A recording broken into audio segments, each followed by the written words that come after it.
اگر آباء و اجداد کی وجہ سے امام مہدی کی عظمت ہوگی تو پھر بتائیے ابراہیم علیہ السلام کی عظمت کی وجہ کیا ہے؟ ان کے باپ کافر تھے۔ نوح علیہ السلام کو ان کے باپ کا ورثہ باطن و ایمان کیوں نہیں ملا؟ ان کا بیٹا کافر تھا۔ یہ ڈھکوسلے بازیاں صوفیوں سے، فقیروں سے نہیں چلیں گی۔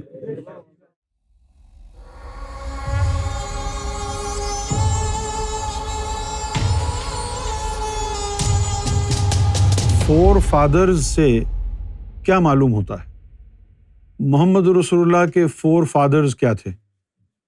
ابراہیم علیہ الصلوۃ والسلام کے والد صاحب کافر تھے۔ فور فادرز سے کیا ثبوت ملتا ہے؟ میرا آپ سے یہ سوال ہے، آباء و اجداد سے کسی عظمت کا ثبوت ملتا ہے؟ نہیں۔ کیا فرق پڑتا ہے؟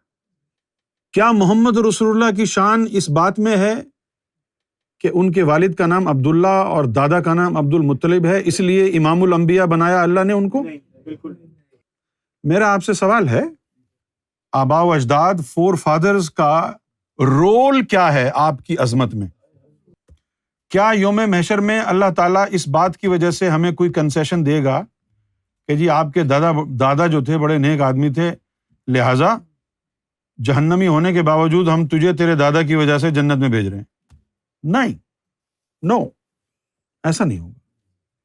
اچھا، دوسری بات، جب نبی کریم صلی اللہ علیہ وسلم طائف کے مقام پر گئے اور وہاں کے لوگوں نے آپ کے ساتھ انتہائی نازیبا سلوک کیا، آپ پر پتھراؤ کیا، آپ لہو لہان ہو گئے، اور جبریل نے آ کے کہا کہ اگر آپ اجازت دیں تو میں ان کو دو پہاڑیوں کے بیچ میں مار دوں، تو آپ صلی اللہ علیہ وسلم نے فرمایا کہ یہ مجھے جانتے نہیں ہیں، لیکن ان کی ہی اولادوں میں سے ایسے لوگ بھی پیدا ہوں گے جو میرے امتی ہوں گے۔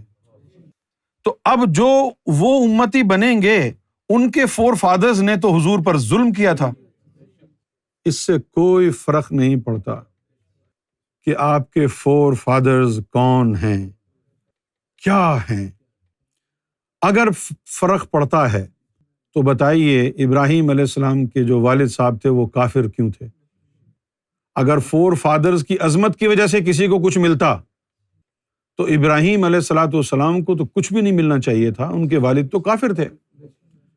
اگر فور فادرز اور فادرز کی وجہ سے کسی کو ملتا کچھ تو نوح علیہ السلام کا بیٹا کافر کیوں ہوتا؟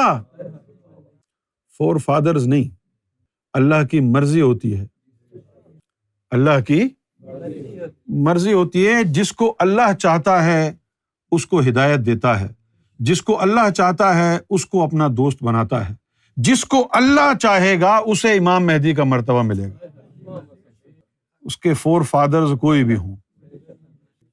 اب یہ جو ہمارے پاکستان، ہندوستان کے جو بنگلہ دیش کے جو مسلمان ہیں، زیدی ہوں، نقوی ہوں، قادری ہوں، چشتی ہوں، کوئی بھی ہوں، ان کے فور فادرز کیا تھے؟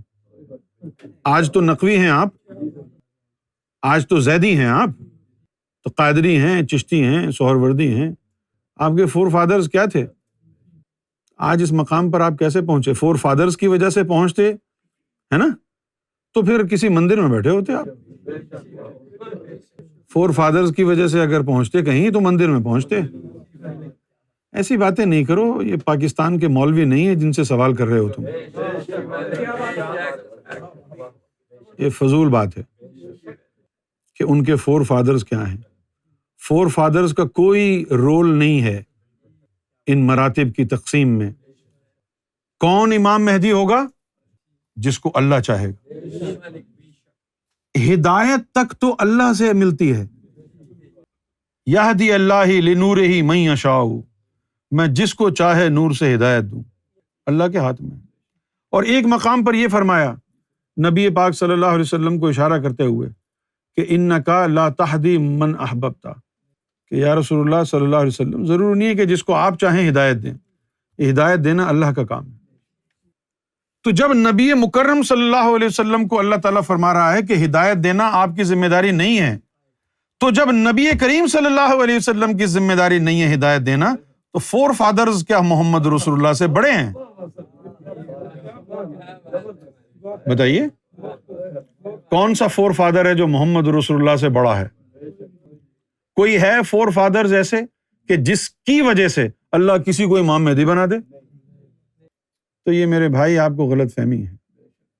اچھا، رہ گئی بات میرے مرشد کا مرشد کون ہے، تو وہ تو میں بتا سکتا ہوں آپ کو، لیکن آپ یہ بتائیے کہ آپ کا مرشد کون ہے؟ آپ کا ہے کوئی مرشد؟ نہیں ہے نا۔ جس طرح ان کے ایک مقرر ہیں شہنشاہ نقوی، وہ یہ کہتے ہیں، تمسخر اڑاتے ہوئے کہتے ہیں، وہ کہتے ہیں کہ بھائی ہم جب مزاروں پر جاتے ہیں تو مزار والے کہتے ہیں دیکھو جی یہ بھی آ گئے ہیں، ہم سے پوچھتے ہیں جی آپ بھی مزار پر آئے ہیں؟ ہاں ہم آئے ہیں، لیکن ہم اس طرح نہیں آئے جس طرح آپ آئے ہیں۔ اچھا، آپ کس طرح آئے ہیں؟ یہ جو مزار والے ہیں یہ بھی کہتے ہیں کہ ہم علی کے غلام ہیں، ہم بھی علی کے غلام ہیں۔ اب میں یہ سوچتا ہوں اور یہ سمجھتا ہوں اور یہ کہتا ہوں اور یہ پوچھتا ہوں شہنشاہ نقوی صاحب سے، درست آپ علی کے غلام ہیں اور یہ جو اولیاء اللہ ہیں یہ بھی مولا علی کے غلام ہیں، اپنی شکل تو دیکھو دو غلاموں میں، تو کیسا غلام ہے اور وہ اہل مزار کیسے غلام ہیں جن کے پاس پوری دنیا سلام کرنے آتی ہے۔ وہ علی کا غلام کیسا ہے، داتا علی حجویری کیسا غلام ہے مولا علی کا جہاں دنیا سلامی دیتی ہے، ہیں؟ لال شہباز قلندر کیسا غلام ہے علی کا جہاں پوری دنیا آ کے سلام کرتی ہے۔ امام بری سرکار علی کا کیسا غلام ہے جہاں پوری دنیا کے سر جھکتے ہیں، اور تو کیسا غلام ہے جہاں کوئی نہیں جھکتا؟ وہ چیز تو سیکھو پہلے۔ ہر آدمی یہی سمجھتا ہے کہ جی میرے تو مرشد مولا علی ہیں۔ بھائی مرشد مولا علی ہیں، تجھے دیدار ہو گیا اللہ کا، تو ذاکر قلبی بن گیا ہے۔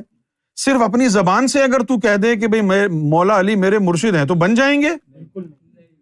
یہ آج کل کے لوگوں میں بڑا ایک غلط فہمی کا مزاج ان کا بن گیا ہے، سنیوں میں بھی اور اہل تشیع میں بھی۔ جس سنی کو تھوڑی بہت رغبت ہوتی ہے غوث پاک سے، وہ 11ویں پکاتا ہے، اور 11ویں پکانے کی وجہ سے، 11ویں منانے کی وجہ سے 2-4 سال کے بعد خود کو غوث پاک کا مرید سمجھنا شروع کر دیتا ہے کہ میں 11ویں پکاتا ہوں، میں غوث پاک کا مرید ہوں، اور 11ویں تو پکاتا ہے تو 11ویں دیتا ہے، تو مرید کب بنا تو؟ اسی طرح کچھ لوگ ہیں جو لال شہباز قلندر کے مزار پر جاتے ہیں عرس میں، 2-4 دفعہ عرس پر گئے، پھر کہنے لگے کہ قلندر میرا مرشد ہے۔ کیسے بیعت کیا تو نے؟ انہوں نے تجھے بیعت کیا؟ انہوں نے تجھے فیض دیا؟ قول و اقرار ہوئے؟ خود ہی کہہ رہا ہے میرا مرشد ہے۔ اچھا، اب میرے مرشد کے مرشد کون ہیں؟ میرے مرشد کے مرشد ہیں محمد رسول اللہ صلی اللہ علیہ وسلم۔ میرے مرشد نے محمد رسول اللہ کے ہاتھ پر بیعت کی، تو محمد رسول اللہ سے ہمارے 2 رشتے ہو گئے، ایک تو وہ ہمارے نبی ہیں، دوسرا وہ ہمارے دادا پیر ہیں، 2 رشتے ہو گئے۔ اب آپ نے پوچھا ہے کہ امام مہدی کون ہے؟ امام جعفر صادق نے کہا ہے کہ امام مہدی کا چہرہ چاند پر طلوع ہوگا، چاند پر چہرہ گوہر شاہی طلوع ہو چکا ہے۔ تو امام جعفر صادق کی اگر بات مان لیں، اگر آپ کہتے ہیں تو جھٹلا دیتے ہیں، لیکن اگر مان لیں تو ان کی روح سے امام مہدی سیدنا گوہر شاہی ہیں۔ یہ امام جعفر صادق کا قول ہے، کتاب الغیبہ میں صفحہ نمبر یہ لکھا ہوا ہے، اور فرمایا کہ قال وجہ یطلع فی القمر، کہ اس ذات کا جو چہرہ ہے چاند پر طلوع ہوگا، اور چاند پر چہرہ گوہر شاہی نظر آ رہا ہے۔ اس کے علاوہ مولا علی نے یہ بھی فرمایا کہ جس طرح نبی پاک صلی اللہ علیہ وسلم کے شانوں پر مہر نبوت ہے، اسی طرح امام مہدی کے شانوں پر مہر مہدیت ہوگی۔ جس کے بھی شانوں پر وہ مہر ہوگی ہمیں ماننا پڑے گا۔ اچھا، اب کسی ہستی کے بارے میں مشہور ہو کہ بھئی یہ امام مہدی دنیا ان کو کہہ رہی ہے، اور ہم یہ چاہیں کہ چلو بھی ان سے یہ سوال کرتے ہیں کہ آپ اپنی پشت دکھا دیں، تو اللہ تعالیٰ نے اس مہر سے ایک اور بھی چھوٹی مہر اس کے ساتھ بنائی ہے، اور وہ مہر کیا ہے؟ ایک حدیث شریف میں یہ آیا، اس حدیث کو روایت کیا ہے حضرت خضر علیہ الصلوۃ والسلام نے اور اس حدیث میں یہ آیا کہ امام مہدی علیہ الصلوۃ والسلام کی انگلی میں محمد رسول اللہ کی انگوٹھی ہوگی۔ اب ہم یہ سوچتے رہے کہ سرکار گوہر شاہی تو انگوٹھی پہنتے ہی نہیں، کبھی پہنی ہی نہیں، تو اس بات کا مطلب کیا ہوا؟ اس کے بعد پھر ہم کو یہ پتہ چلا کہ امام مہدی علیہ الصلوۃ والسلام سرکار گوہر شاہی کی جو انگلی ہے ان کے اوپر اسم ذات اللہ اور اسم محمد نقش ہے، وہی محمد رسول اللہ کی انگوٹھی ہے۔ اور انگوٹھی محمد رسول اللہ مہر لگانے کے لیے لگاتے تھے، اسی لیے یہ بھی مہر مہدیت ہے۔ یہ مہر مہدیت، حضور صلی اللہ علیہ وسلم کی انگلی میں جو انگوٹھی تھی وہ مہر نبوت تھی، وہ یوں لگاتے تھے۔ امام مہدی علیہ السلام کے یہ جو انگوٹھی ہے، اس انگلی میں جو ہے دائیں ہاتھ کی انگلی میں محمد نقش ہے اور بائیں ہاتھ کی انگلی میں اللہ نقش ہے۔ پھر دوسری بات کیا ہے؟ دوسری بات یہ ہے کہ نہج البلاغہ 14 صدیوں سے پڑھ رہے ہو تم، اس پوری کتاب مقدس میں آپ کو مولا علی کی کوئی تعلیم باطنی نظر آئی؟ نہیں نظر آئی۔ سرکار گوہر شاہی نے آ کے مولا علی کا علم باطن کھولا ہے۔ سرکار گوہر شاہی نے آ کے فرمایا ہے کہ مولا علی یہ فرماتے ہیں کہ اے انسان، تو اپنے آپ کو بڑا ہی صغیر چھوٹا سمجھتا ہے، حالانکہ پورے کائنات تیرے اندر بند ہے، تیری بیماری بھی تیرے اندر بند ہے، اس کا علاج بھی تیرے اندر بند ہے، سب کچھ تیرے اندر بند ہے، لیکن تجھے اس کی خبر نہیں۔ اپنی کتاب میں لکھا، مینارہ نور میں لکھا، اپنے خطبات میں فرمایا۔ وہ مولا علی کی تعلیم کیا ہے؟ وہ یہی تعلیم ہے کہ دل کی دھڑکنوں میں اللہ اللہ کو بسایا جائے۔ اللہ کے رسول صلی اللہ علیہ وسلم نے سب سے پہلے مولا علی کو یہی تعلیم دی تھی۔ اور تم کدھر کے مولا علی کے ماننے والے ہو؟ تم کو پتہ ہی نہیں مولا علی کی تعلیم کدھر سے شروع ہوئی۔ پہلی تعلیم اللہ کے رسول نے جو مولا علی کو دی وہ کیا تھی؟ غمض عینک یا علی واسمع فی قلبک لا الہ الا اللہ۔ اے علی، اپنی آنکھیں بند کر اور سن اپنے قلب میں کلمے کی آواز آ رہی ہے۔ یہ تعلیم چلتی ہے تمہارے اندر یا صرف زبان چلتی ہے تمہاری؟ جس کو خود سمجھ کے مہدی بنا کے بیٹھے ہو، اس کے علاوہ تمہارے ذہن میں آ سکتا ہے کہ اللہ تعالیٰ کے پاس اتنی طاقت ہے کہ جس کو چاہے مہدی بنا کے بھیج دے؟ اللہ کو قادر مطلق سمجھتے ہو؟ یا تم نے آباء و اجداد کے اوپر چھوڑ دیا ہے کسی کی عظمت کو؟ اگر آباء و اجداد کی وجہ سے امام مہدی کی عظمت ہوگی تو پھر بتائیے ابراہیم علیہ السلام کی عظمت کی وجہ کیا ہے؟ ان کے باپ کافر تھے۔ نوح علیہ السلام کو ان کے باپ کا ورثہ باطن و ایمان کیوں نہیں ملا؟ ان کا بیٹا کافر تھا۔ یہ ڈھکوسلے بازیاں صوفیوں سے، فقیروں سے نہیں چلیں گی، یہ سنیوں سے، وہابیوں سے، دیوبندیوں سے چل سکتی ہیں، فقیر سے نہیں۔ زبان سنبھال کے بات کرنا دوبارہ۔